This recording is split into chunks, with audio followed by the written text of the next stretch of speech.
For more on this, we are joined by former Senator Sitara Ayaz. Ms. Sitara, do you think the U.S. exit will help stabilize Afghanistan, or the security situation may worsen there? As we are right now, what the Afghan Taliban, what they are saying in their press conferences and their pressers, they are very confident that they can bring peace and make more like they will stabilize Afghanistan. But at this stage, it seems that there are so many other actors involved in all these things. The last U.S. Army, when they left, we can see the images that the people, they showed that how happy they are. Many images we saw today. So it depends now that if the other forces, the international forces, I must say, that if they leave Afghanistan to Taliban, maybe they'll bring peace and more stabilize Afghanistan. It's like beforehand, it's like difficult to say. But I must say that this time when we see the policies, what they are announcing to Taliban, it is very open, and it seems that they can bring, if they want and if they get some time, they can bring more stability over there. Because right now, if we see that there is only one place where they have some problem, Panjshir, but the Taliban, they are very confident that through dialogues they will solve that problem. So they are more for dialogues. They are more for going to their own people. They want their people to develop. So I guess that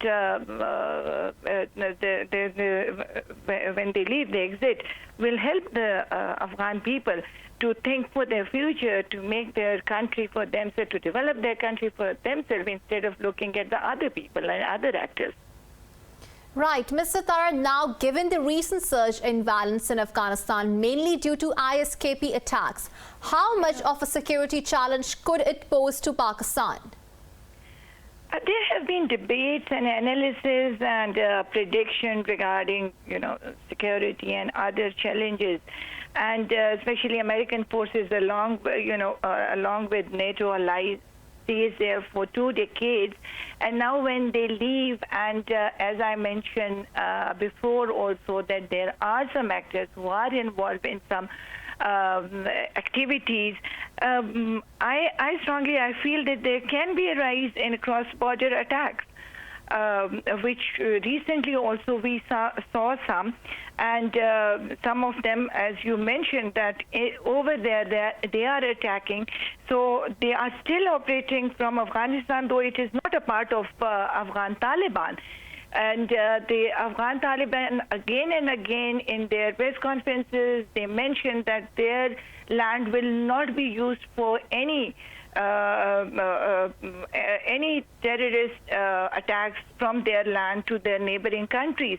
But at this stage, as Afghanistan itself has a lot of challenges and problems, it will definitely create problems for us also. There is mostly, like, maybe there are refugees also who want to enter Pakistan. So under that cover also we might have more terrorists enter Pakistan, sorry, and that is going to be a very big challenge for our for us, for the government, and for our agencies. So I think that the situation, if God forbid, if it is worsened in Afghanistan, it will definitely going to impact us.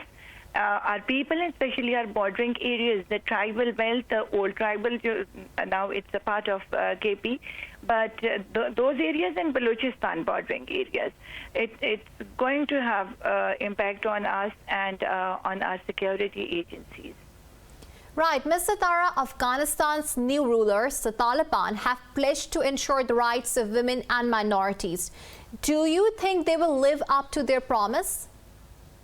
It seems that this time they are different with the different policies, and what I'm hearing again and again, I'll prefer to their press conferences, because they again and again say that we are going to give all their rights, which is in Islam, to women.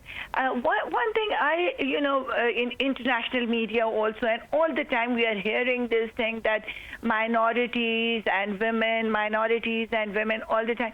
I think very clearly they said that the women can come to work, the schools will be open, but for a time being, because of security reason, they are not letting women to come out from their houses. This is what their representatives in their press conferences mentioned.